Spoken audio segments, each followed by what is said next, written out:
I didn't write a script, so I will forget everything. So, okay, my name is Chris. I'm a research analyst with Westat, and I also blog. And I'd say blogging for me is a passion. And I think all of you should blog, every single one of you. And I think one of the things that happens is when we think about blogging, well, it's written, right? So there's this natural comparison to a journal, like something like blogging's journal light, but blogging and journals are really two separate animals, and they're very different. There are a lot of things that you'll write in a blog you're never going to put in a journal.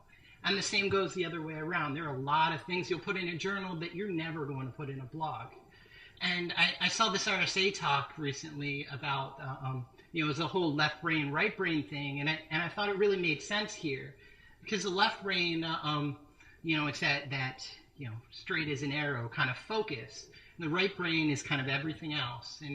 And the journal, and that's kind of like the left brain thing, where you're really just focused on pushing the discipline forward. There's that everybody straight as an arrow, try to keep everything moving forward, building that literature. Whereas the right side, or the blogging, it's kind of like the forest. It's everything. It's the practice. It's putting everything into context. And blogs are great for putting everything into context. And there's really another thing that's really good for putting everything into context, and that's what we're doing right here. And blogs are a lot more like conference presentations and than they are like journals. And because what we do here is we present and we put that theory and everything that we talk about, and we put it into practice. And, the other thing that's great about blogs is it is totally location independent. You can blog from anywhere about anything to anybody. You don't have to be in a certain room. And you can use it and you can tie together different points, or you can bring your experience and what you know as an evaluator. You can bring it all together and present it to people.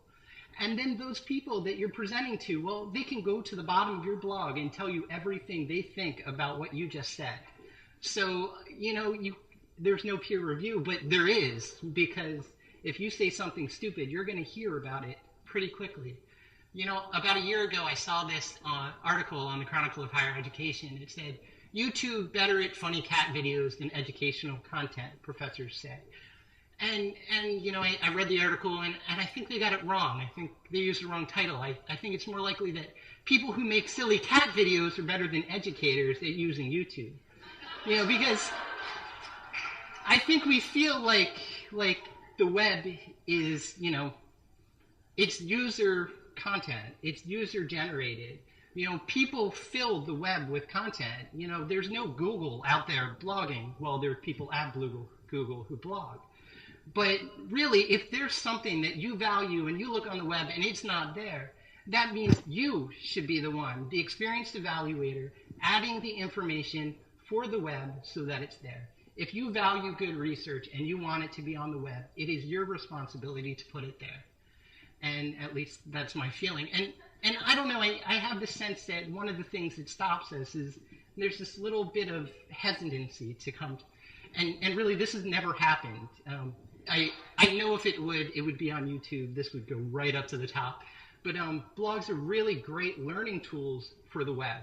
If you can email, you can blog. And blogging then teaches you about things like RSS feeds and embeds and Twitter and comments. It's even possible that one day when somebody says Twitter, your eyes will not roll. It's possible. I've seen it happen. Maybe not right away, and of course maybe it never would happen, but it's possible. Now, at this conference, there are over 1,000 presenters, and this is just a guess and an estimate based on my numbers, but I bet less than 100 of these presenters are going to go home and write a blog sometime over this entire month. Now, that's over 1,000 people that will travel from all around the country, from all around the world, to give a presentation to a room full of their colleagues. And, it's kind of amazing, because if we could just get 500 of those presenters, half of them, to donate 1 hour of their time, one time a month, to write one post, we could create a kind of online conference that is location independent never has to end. Thank you.